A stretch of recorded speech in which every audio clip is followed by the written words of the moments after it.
ఇవాళ జరగబోతున్న ప్రొద్దుటూరు సభ వద్ద మా కరెస్పాండెంట్ సతీష్ సిద్ధంగా ఉన్నారు. మాట్లాడదాం, ఎలాంటి ఏర్పాట్లు జరుగుతున్నాయి అక్కడ మాట్లాడే ప్రయత్నం చేద్దాం. సతీష్, చెప్పండి. సో ఇడుపుల వద్ద మొదలయ్యే బస్సు యాత్ర ఇవాళ సాయంత్రానికి ప్రొద్దుటూరు చేరుకుంటుందని తెలుస్తోంది. ఏ రకమైన మూడ్ కనిపిస్తోంది అక్కడ, అప్డేట్ చెప్పండి. ఈరోజు సాయంత్రం వైఎస్ జగన్మోహన్ రెడ్డి బస్సు యాత్రలో తొలి సభ జరగబోతుంది. తొలి సభ కడప పార్లమెంట్ నియోజకవర్గం పరిధిలో ఉన్నటువంటి పొద్దుటూరులో జరగబోతుంది. పొద్దుటూరులో జరిగేటువంటి సభకు సర్వం సన్నద్ధమైంది. మేమంతా సిద్ధమని కడప లోక్సభ నియోజకవర్గం పరిధిలో ఉన్నటువంటి ప్రజలు, కార్యకర్తలు, నాయకత్వం అంతా కూడా వైఎస్ జగన్మోహన్ రెడ్డితో చేతిలో చేయి కలపబోతా ఉన్నారు. మనతో పాటు పొద్దుటూరు ఎమ్మెల్యే రాచమల్లి శివప్రసాద్ రెడ్డి ఉన్నారు. ఆయనతో మాట్లాడే ప్రయత్నం. సార్, ఈరోజు సభ ఏ విధంగా జరగబోతుంది? ఈ సభ లక్ష్యం ఏంటి? ప్రధానంగా వైఎస్ జగన్మోహన్ రెడ్డి గారి మేమంతా సిద్ధం యాత్రను 21 పార్లమెంట్ నియోజకవర్గాల్లో ఎందుకు చేయబోతా ఉన్నారు, ఏం చెప్పబోతున్నారు? ఈ సభ మేమంతా సిద్ధమనే పేరుతో ఈ కార్యక్రమం జరగబోతా ఉంది. జగన్మోహన్ రెడ్డి గారు ఈరోజు సాయంకాలం 4 గంటలకు ప్రొద్దుటూరు పట్టణానికి విచ్చేసి ఈ సభా ప్రాంగణం నుంచే ఈ కడప పార్లమెంటరీ నియోజకవర్గ పరిధిలోని 7 నియోజకవర్గాలకు సంబంధించిన దాదాపు 1,00,000 నుంచి 1,50,000 రూపాయలు ఉండే క్యాడర్ను ఉద్దేశించి దిశ నిర్దేశం చేయబోతా ఉన్నారు. ఏమి మా ఉద్దేశము, జగన్మోహన్ రెడ్డి గారి ఉద్దేశం అంటే, గతంలో ఈ భారతదేశ రాజకీయ చరిత్రలోని ఎన్నికలు ఒకలాగా జరిగినాయి. జగన్మోహన్ రెడ్డి గారు పార్టీని స్థాపించిన తర్వాత, ప్రభుత్వంలోకి వచ్చిన తర్వాత రాజకీయాల యొక్క స్వరూపమే పూర్తిగా మారిపోయిందని చెప్పొచ్చు. ఏ విధంగా అంటే కనుక, గతంలో ఒక సభ జరపాలంటే కనుక డబ్బులు ఇచ్చో, లేకుంటే బిర్యానీ పొట్లాలు ఇచ్చో, మందు సప్లై చేసో, బంగపోయో, మరో రకమైన పద్ధతుల్లో జనాన్ని సమీకరించే పరిస్థితి. ఓటు అడగాలంటే కనుక మాయమాట చెప్పో, అబద్ధాలు చెప్పో, మోసాలు చేసో, వాగ్దానం చేసి తప్పే పరిస్థితితో ఏదైనా చేస్తామని చెప్పి ఏది చేయకుండా ఉండే పరిస్థితుల్లో, ఎన్నికలకు 5 సంవత్సరాలకు ఒకసారి మాత్రమే ఎమ్మెల్యేలు కనిపిస్తారనే ఒక చెడ్డ అభిప్రాయంతో ఎన్నికల కార్యక్రమంలో భాగంగా ప్రచారానికి నాయకులు ఇళ్ల దగ్గరికి పోతే స్పందన లేని, స్పందన కరువైనటువంటి వైనం ఇది గతంలో. ఈరోజు జగన్మోహన్ రెడ్డి పరిపాలన వచ్చిన తర్వాత అట్లా కాదు. మేము ఎమ్మెల్యే అభ్యర్థులుగా కంటెస్ట్ చేసిన తర్వాత ప్రజల దగ్గరికి కాలర్ ఎగరేసుకొని ధైర్యంగా పోగలుగుతున్నాం. ఎక్కడేమైనా చిరునవ్వుతో మమ్మల్ని ఆహ్వానిస్తూ ఉన్నారు. చాలా ప్రేమపూర్వకంగా మమ్మల్ని మాట్లాడుతూ ఉన్నారు. మేము కూడా అన్ని కార్యక్రమాలు చెప్పినట్టు చేసినాం కాబట్టి, జగన్మోహన్ రెడ్డి గారి పరిపాలనలో చెప్పిన ప్రతి వాగ్దానాన్ని నెరవేర్చినాం కాబట్టి, సంక్షేమాన్ని పేదరికానికి అందించినాం కాబట్టి, అభివృద్ధిని ఊరికి పరిచయం చేసినాం కాబట్టి, ఎమ్మెల్యేలను నిత్యం ప్రజల్లో ఉంచగలిగిన స్థితి జగన్మోహన్ రెడ్డి చేసినాడు కాబట్టి ఈరోజు ప్రజల దగ్గరికి ధైర్యంగా పోగలుగుతున్నాం, ఆత్మవిశ్వాసంతో ఓటు అడగలుగుతున్నాం. ఇంకా ఒక అడుగు ముందుకేసి ఈ భారతదేశ రాజకీయ చరిత్రలో ఎవరు చెప్పని విధంగా జగన్మోహన్ రెడ్డి చెప్పిన మాట ఏంటంటే కనుక, నా వలన నా పార్టీ ప్రభుత్వాన్ని స్థాపించిన తర్వాత గడప గడపకు మేలు జరిగి ఉంటే, మీ పిల్లలకు మీకు భవిష్యత్తుకు నేను బంగారు బాట వేసి ఉంటే నా పార్టీకి ఓటేయండి, నన్ను ఆశీర్వదించండి. నా వలన మేలు జరగకపోతే కనుక నన్ను తిరస్కరించండి అని చెప్పిన ఏకైక రాజకీయ నాయకుడు ఈ దేశ చరిత్రలోనే జగన్మోహన్ రెడ్డి ఒక్కడే ఉంటాడు. ఇది ఈనాటి రాజకీయాల్లో కొత్తగా ఆయన సృష్టించిన ఒరవడి, నూతన ఒరవడి. అదే ట్రెండే ఇప్పుడు ప్రతి సభలోనూ, సిద్ధం సభలోని చెప్తున్నాడు, మేమంతా సిద్ధమని సభలోని చెప్పేది ఒకటే. మా వలన మేలు జరిగింటే మమ్మల్ని ఆశీర్వదించండి, మా వలన మేలు జరగకపోతే మమ్మల్ని తిరస్కరించండి. ఇదే దిశ నిర్దేశం.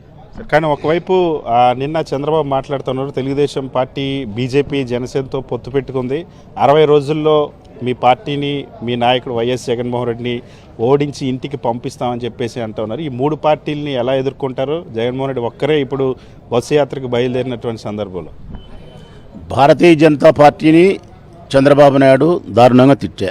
తీవ్రమైన ఉగ్రవాది నరేంద్ర మోడీ జైల్లో పెట్టాలి, ఈ రాష్ట్రానికి రాకూడదు అని చెప్పారు. పవన్ కళ్యాణ్ నరేంద్ర మోడీని తిట్టినాడు, చంద్రబాబు నాయుడుని తిట్టినారు. నా తల్లిని అవమానిస్తారా, లోకేష్ గాని కదా తేలుచ్చా, ఏకుతా పీకుతా అని ఈయన మాట్లాడే. పవన్ కళ్యాణ్, లోకేష్ మాట్లాడే. వీళ్ళు ముగ్గురు ఎవరిని తిట్టుకోలే, ఎవరిని రాజకీయ విమర్శలు చేసుకోలే. అందరిని విమర్శించుకొని తిట్టుకొని మళ్ళీ ఎన్నికలు వచ్చే వేళకి జగన్మోహన్ రెడ్డి మీద పట్టుదలతో, పంతముతో జగన్ ఓడించి అధికారంలోకి రావాలని ఏకైక పదవి వ్యామోహంతో కుట్రపూరితంగా ఏకమైన ఇలా పొత్తులలో సిద్ధాంత బలము లేదు, ప్రజా ప్రయోజనము లేదు, ప్రజాస్వామ్య సిద్ధాంత బలం ఏమాత్రమే కానీ లేదు. వీరి వ్యక్తిగత ప్రయోజనం ఇది ప్రజలు గుర్తించినారు కాబట్టి వాళ్ళు 3 పార్టీలు కాదు కదా, వెనక పక్క నుంచి కాంగ్రెస్ పార్టీ కూడా ఉంది, మళ్ళీ ఈ సైడు ఆ సైడు కమ్యూనిస్టులు ఉన్నాయి. అన్ని పార్టీలు ఏకమైనా కూడా జగన్ పొత్తు జనముతోనే, జనం గుండెల్లో గూడు కట్టుకునేవాడే జగన్మోహన్ రెడ్డి. ఎట్టి పరిస్థితుల్లో వీళ్ళు జగన్మోహన్ రెడ్డి తలలో ఉండే తెల్ల వెంట్రుకను కూడా పీకే పరిస్థితి లేదు. బడుగు బలహీన వర్గాలకు సంబంధించిన పేదరికంలో ఉండే ప్రతి మనిషి జగన్కు ఓటేయడానికి సంసిద్ధంగా ఉన్నాడు. నాలాంటి ఎమ్మెల్యేలు జగన్ వెంట ఉండినా ఉండకపోయినా, అటువంటి పార్టీలు ఏకమైనా కూడా జగన్ చిటికెన వేలులో దుమ్ము కూడా తాకలేరనేది సత్యం. ఇంకా పవన్ కళ్యాణ్ గురించి ఏం మాట్లాడాలా? 6 జెండాలు మార్చినాడు, 3 పెళ్ళాలు మార్చినాడు. 3 పెళ్ళాలు మార్చి 6 జెండాలు మార్చినాడు. జగన్ ఏమైనా చేయగలుగుతాడా? అధపాతాలను తొక్కుతానే జగన్మోహన్ రెడ్డిని అని చెప్పేసి వామన అవతారం ఎత్తి మరి జూన్ 4వ తారీఖు తర్వాత చంద్రబాబు నాయుడు అనేవాడు, చంద్రబాబు నాయుడు పార్టీ పాతాళానికి కింద ఇంకొక లోకం ఏదైనా ఉంటే ఆ లోకానికి పోతాడనేది సత్యం. ఇది ప్రజలిచ్చే తీర్పు అన్న జస్ట్ జూన్ 4th వరకు వెయిట్ చేయి. కానీ ఈ సభలు వైఎస్ జగన్మోహన్ రెడ్డి బస్సు యాత్రకి బయలుదేరుతున్న సందర్భంలో ఇవాళ ఈనాడు లాంటి ఎల్లో పత్రికలు, ఎల్లో మీడియాలు విషం చిమ్మాయి. అసలు 5 ఏళ్ళు జనం గుర్తు రాలేదా, ఇప్పుడు జనంలోకి వస్తున్నారు జగన్మోహన్ రెడ్డి అని అంటున్నారు. 5 ఏళ్ళు అసలు జనంలో లేరా జగన్మోహన్ రెడ్డి? జగన్మోహన్ రెడ్డి జనములో లేడా అని చెప్పి ఈనాడు పత్రిక రాసిందంటే విడ్డూరంగా ఉందన్న. జగన్మోహన్ రెడ్డి 5 సంవత్సరాల కాలం కాదన్న, 2011 నుంచే జనంలో ఉన్నాడు. మమ్మల్ని ఎమ్మెల్యేలందరినీ కూడా శాపను తోమినాడన్న. బండకేసి రాసినట్టు రాసి మమ్మల్ని 5 సంవత్సరాలుగా జనములో పెట్టి, జనములో ఎవడైతే ఉంటాడో, జనానికి ఎవడైతే పలుకుతాడో, నువ్వు సామాన్యుని పోయి బ్రతకగలుగుతావు, అటువంటి వానికే టికెట్ ఇచ్చాలని చెప్పి అట్లా లేకుండా సర్వేల ఆధారంగా సక్రమంగా లేకపోతే 62 మందిని ఏమాత్రమే కానీ నిరభ్యంతరంగా పక్కన పెట్టి కొత్త వాళ్లకు, జడ్పీటీసీలకు, సామాన్యులకు టికెట్లు ఇచ్చి నూతన ఒరవడి సృష్టించిన వాడు. జనములో ఉంటేనే మీరు నాయకులు, నా వెంట ఉంటే కాదు అని చెప్పిన నాయకుడు జగన్మోహన్ రెడ్డి. ఇంకా జగన్మోహన్ పట్టుకొని రామోజీరావు మాట్లాడాడంటే, నేను 1000 దేవులకు, నేను ఈశ్వర భక్తుడిని, ఆ శివపార్వతులను ప్రార్థన చేస్తాను. ఆ తండ్రి జూన్ 4వ తారీఖు వరకు రామోజీరావుకు సంపూర్ణ ఆరోగ్యాన్ని, ఆయుష్ను ప్రదర్శించని కోరుతాను. జూన్ 4 వరకు. సరే, ఇవాళ వైఎస్ఆర్ కాంగ్రెస్ పార్టీ అధ్యక్షుడు జగన్మోహన్ రెడ్డి ఆ ప్రజా యాత్రలు చేపట్టినా సరే ఈ గడప నుండి ఇడుపులపై నుండి ప్రారంభిస్తారు. ఇప్పటివరకు అనేక రాజకీయ సంచలనాలకు ఆ వేదికగా ఈ కడప నుండి శ్రీకారం చుట్టారు. మళ్ళీ ఈ బస్సు యాత్ర ఎటువంటి రాజకీయ మార్పుని తీసుకురాబోతుంది? ఇప్పటికీ ఇదే కడపలో, ఇదే ఇడుపులపాయలో వైఎస్ జగన్మోహన్ రెడ్డి అభ్యర్థుల జాబితాను కూడా 2019 లాగా ప్రకటించారు.